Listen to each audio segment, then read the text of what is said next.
another Gettin Real with Ashleydawn and hello, my mama. We want to talk to you about being under construction. Woo! We're all under construction. We're all under construction. What does that mean, Mom? Well, because we all need work done. There's a lot of things in our life that need worked on. What are you talking about? Do we need to go see a plastic surgeon? No, I'm not talking that. It's our heart and our faith and the love. That's what I'm talking about. Tell us, how can we get worked on? Well, in your area, to be worked on because you're under construction, Jesus can do it. I can't. Right. I can't do what he's going to do for you. I can pray for you. Right. And ask Jesus to help you in the areas that you need worked on. And I do on a daily basis. Another is getting into your Bible. Another one that a lot of people don't understand is be surrounded by positive people. Yeah, it's important. That are going through the same thing that you are, because a lot of times road construction, there's a lot of people trying to travel down that road, and it's only one lane. You know, that's like us. You know, there's only one way, one lane, and that is through God. Yeah, that's a good picture too, to think, like, a lot of time anytime I have like a detour or something, like maybe I'm in a place, maybe I'm speaking somewhere and I'm in a place that I don't know where I am, and maybe, you know, the highway's out or something's out and I have to go on a detour.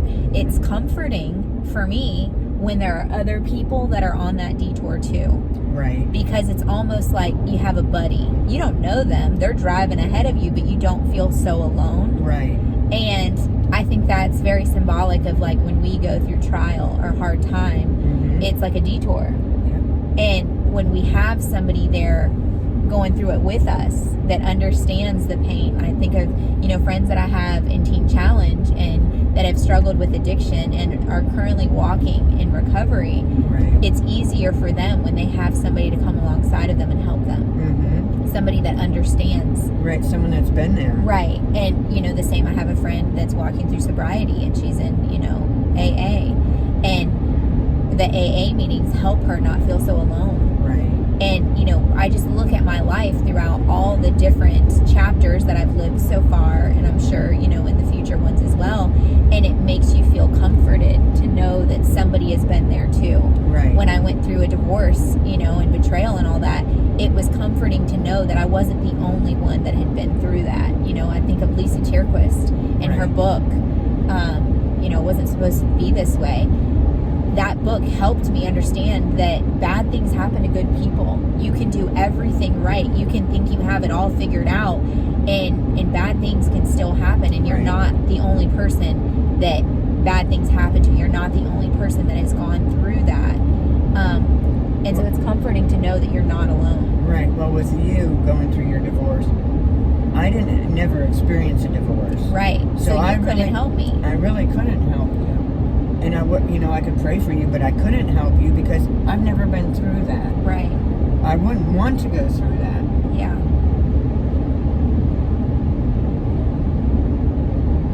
But when you look at the things that you've been through, it's kind of like right now we're on a road trip.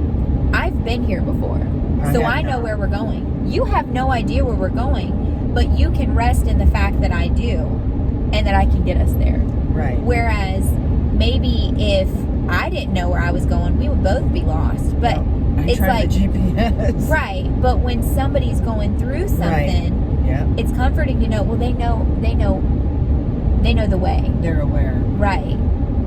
And so I just look at that, you know, especially the detour. That's just such a beautiful picture of God allowing us to bear each other's burdens and to walk through things together so that we're not so alone, so that we don't feel like we're the only people walking through it. One of my friends, we talk a lot, and we were sharing, and he just told me, he's like, you know, when you share your life story, it helps me not feel so alone. It helps me feel like I'm not the only person that struggles with this. It makes me feel like you're human too. And a lot of time we look at people that are maybe, you know, faith-based, or maybe they love the Lord, and we look at them like they're untouchable, like they're perfect, like they have their whole life figured out. I know that when I went through my divorce, you know, everyone's like, well, Ashleydawn, you waited until marriage to kiss your husband. You did everything the right way. You know, goodness gracious, you didn't hold hands until you were engaged. Like, you did everything by the book, and this still happened to you, you know, and they think that just because you're trying the best you can. I'm not perfect. I wasn't perfect before. I'll never be perfect. But they think because you're trying to live a God-honoring life that you're perfect, or you're untouchable, or you're like on this whole nother level. I'm on the same level that you are. Yep. We both put our pants on the same way in the morning. We all are. We all go through the same things, but it's so easy to look at somebody's life, especially from the outside, and to think that they're untouchable. To think, oh, well, they don't go through that. Well, they don't have this struggle. You know, a lot of time, maybe I'm insecure about something. Maybe I'm insecure about the way that I look, you know, and I'll look at other girls that seem to just have it all together. Their hair is always perfect. It's never frizzy. You know, their outfits are always pressed and ironed, and they always look nice. And I'll look at them and be like, do they ever have a bad hair day? Do they ever have, you know, outfits out of whack? Because they just look so untouchable. And then you start, you know, picking yourself apart and being like, well, my hair's frizzy, and I got a couple wrinkles in my shirt, and, you know, Yeah, but we all are. But that's just the thing. You think people are untouchable, but they're under construction too. It just might not be as visible as your construction is. Right. But everybody's going through stuff. And somebody's constructions are longer. Yeah, that's a good one. You know, they are longer. And like, you know, you said about the detour, you can have 3 detours while you're going through your life and stuff. There could be a detour here, and you get over that. You know, you follow that one, and then they can't see your hands. There's she's going like this. There's a bridge closed up ahead, so now you have another detour. Yeah. But that bridge that was up, that stopped you from going through it, because they did a detour, is like your life. Right. You stopped. Some people will ask God for their help. Others ask friends. And sometimes they're on it alone. But if you and it's got the arrow showing you. I felt very alone when I was going through everything that I went through in Ohio, because I didn't share it with you or Daddy, because I was so trying to honor him, and I didn't want people to know the bad things that he was doing. I didn't want, you know, to ruin his reputation, even though he was already doing that. Right. But my Betrayed Hearts group, they were on the same detour with me. Right. They were going through the same thing as I was. Thank them for that. They were all betrayed too. Their husbands, their boyfriends all lied to them too. Right. And so... But you had a group of girls that were going through the same thing, women that were going through the same thing. Right. They could help each other out. Right. You know, I couldn't help you with that. Right. You know, where they did, and I thank them for that. But that's like having somebody on that detour with you. Yes. That's having somebody that's been through it with you. Putting that construction cone up there. Right. You're not alone. I'm here with you. Well, and almost it's kind of like, have you ever been on a backcountry road and it is pitch black and there are no lights? No. But if you have somebody else driving with you, like your lights are shining on the road and their lights are shining on the road, and the more people that are on that road will illuminate the darkness that's around you. And I think that's so symbolic too, because a lot of time when you've fallen, maybe you've sinned, maybe you've done something that you really regret, you wish you didn't, the more people that are there are shining light in the darkness of where you are, reminding you like, hey, you're going to make it through. You can get through this. Right, you're not alone. This isn't it. Your life isn't over. Right. There's more to the story. There's more to your life. And I think like that says a lot too. Right. Because I've been places and it has been dark, and you're like putting your high beams on and it still is dark, and you're like, oh goodness, I'm gonna get lost, I have no idea where I am. And then all of a sudden somebody comes in and they have lights too, and you're like, oh, this is a little nicer now, you know, there's more light. And then you see another person, and then I was like, there's more lights. And then Before you know it, the whole road is illuminated because of all the cars with their lights on. Or like in a Christmas service at church with the candles, right? One candle lights another one, lights another one. And by the time it's done, the whole room is all lit up with the lights off. But that's kind of like our construction zones. Right. When people see what God is doing in each of our lives, it kind of illuminates, hey, if God can do that for Michelle, God can do that for Ashleydawn. And if God can do that for Ashleydawn, God can do that for Bobby. And if God can do that for Bobby, God can do that for Jay. And if God can do that for Jay, he can do that for Tyler. And if God can do it for Tyler, he can do it for Colby. And if God can do it for Colby, he can do it for Hannah Grace. And if God can do it for Hannah Grace, he could do it for Teresa. And continue with the names. If God can do it for Teresa, he could do it for Sean. And if he could do it for Sean, he could do it for Judy. And if he could do it for Judy, he could do it, and it just goes down the list of all these different people that are inspired because they saw God working in your life, because you were open and honest and vocal about maybe some things you weren't proud of. This Gettin Real stuff, I'm sharing stuff I'm not necessarily proud of in hopes that it'll show you that I'm not perfect, and that this is real life and God is real and he will really help you when you're struggling. And so if we would just be real and say, look, I have a scar. This is what my scar is from. This is how God healed me. This is how God changed me. And then you could say, well, I have a scar too. Look at my scar. Well, my scar is a little different than yours. And you can share your stories. Zach Williams has a song, what is it? Victory Story, My Victory Story. One of his songs. Zach Williams is amazing. If you're not listening to his music, you need to be. Spotify, you can listen to it on Pandora. But his testimony is really incredible. And part of his whole mission of singing and sharing God's love with people is to show people that there is redemption. He went through a divorce. I think he went through drug addiction or alcoholism. He went through something. And he uses what he went through to then help other people through it too. He uses his construction zone to help other people through theirs.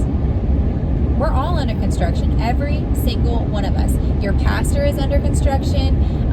Joyce Meyer is under construction. Every person that you maybe pick up their books at a Christian bookstore and you read their books and you're like, oh, they're so godly. Yeah, they are. But guess what? They're under construction too. Your favorite speaker is under construction. Your favorite preacher is under construction. Your favorite doctor is under construction. Your favorite nurse is under construction. Everybody is under construction because there's no one perfect. Right. But so often, maybe we see something in someone, right? And we think that's perfection. We're like, oh, yep, this person's got it. Oh, yep, this person's got it. They got it all together. Right. But they don't. If we think somebody has it all together, we're not seeing the full story. They do not have it all together. If you, look at me and you're like, oh, she has it all together. Nope, I promise you I don't. If you look at my back seat, you will probably see stuff that needs to get taken out. If you look in, the back, oh, my nail cracked again. Well, if none of us, if you look under a magnifying glass at any of our lives, you'll see all the cracks. But you don't. You look at under your life with a magnifying glass and you look at everybody else's, with one of those little telescope things. It's like kaleidoscope. You look at everyone else with a kaleidoscope. But it's like this, because you've said it before. That like you're only seeing what you see when you're with that person. Right. When you're out and about. But you don't know what's happening inside their home. Behind those doors. Behind those doors, you don't know what's going on. Yeah. You only see what's on the outside, but they're seeing, they know what's on the outside. Yeah. But they're behind that door. Well, you could be looking at somebody. And they could be broken. Yeah. And crying. They could be, there's a lot of different things. But when you look at somebody, and we're not to judge. Yeah. But when I look at somebody, I go, oh, well, they might not be having a good day. I'll pray for them. But that's not to say that I do it every time. Right. If like when I hold a door for somebody, that person might have liked me for doing that, or they might have not. They could open the door on their own. Right. They're capable. Which I get that too, because when I had my crutches, I would open the door for myself, but a lot of times there would be people to open the door for me. Mm-hmm. And there was one time where the door was shut on me. But it's how you react to things and who's around you.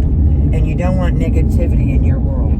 Yeah. You want it positive. If there's negativity, you need to walk away from it. It's like putting a positive and a negative together. You want to be away from it. Yeah. You don't need the negativity. Well, I just look at, let's talk about Instagram. Let's talk about Facebook. Oh. For a long time, everybody that was looking at my Facebook and Instagram after I got married were like, she's living her dream. She's in Hawaii for 2 weeks. She's living her best life. She's going on this vacation and that vacation. She's got the world. They had no idea that I'm crying myself to sleep at night. They have no idea that I'm on my hands and knees praying out to God, miserable, right? But you see it from the outside, and so many people be like, oh, Ashleydawn, I just wish I had what you had. And there were several people that were like, oh, I just want a man like him. And I'm like, no, you don't. But you look at things from the outside and you think things are a certain way, and they're not. Right. And, you get to idolize, and it's that grass is greener on the other side. The grass ain't greener. You're just looking at it more closely, and it might be AstroTurf. You haven't looked at their water bill. They could be watering it 24 hours a day. It could be the light from the... It could be anything. Yeah. You don't know what anybody else's life is like. That person you're idolizing on social media, and that marriage, maybe one of your friends' marriage that you just wish you had a marriage like theirs, you don't know what happens behind closed doors. You don't know if, he's beating on her or she's beating on him, or he's saying, really awful things to her, or she's saying awful things to him, or he's cheating or she's cheating. You don't know. You don't know what people are going through. And so often, we want to idolize people. And we have American Idol, and we have all these different shows, and we want to put these people on pedestals, and celebrities, we have celebrity magazines and TV shows about celebrities' lives. It's fake. It's all fake. Well, you got 10 million, not you personally, but you got 10 million likes. Oh, I'm going to like you. But it's just fake. It's all fake. There's so much fakeness in this world, and it's so easy to get swept up into the fakeness and to think that it's real when it's not, or to get swept up into wanting something that God doesn't want for you. Right. And it's so easy for us just to be led astray by our desires. Well, I want that. I want what she has. She has bleach blonde hair. I'm gonna dye my hair bleach blonde. She has, she's got a Mercedes. I have to have a Mercedes. And it's like, no, God hasn't called you to have those things. But we just look at other people and we don't see the construction in their life. We just see the shininess of their life. We just see the good stuff. Right. And then we look at the construction in our life and we're like, well, why is my life in shambles? Why am I under construction? They're not under construction. Their life is perfect. Right? Even Disney World. But that's from another side. Right. But even Disney World, you're like, oh, Disney World's so beautiful and it's so wonderful and so many people want to go there. Well, guess what? Disney's always under construction. Like, always under construction. They are always building or doing something. I'm going to turn around. They are always building or doing something.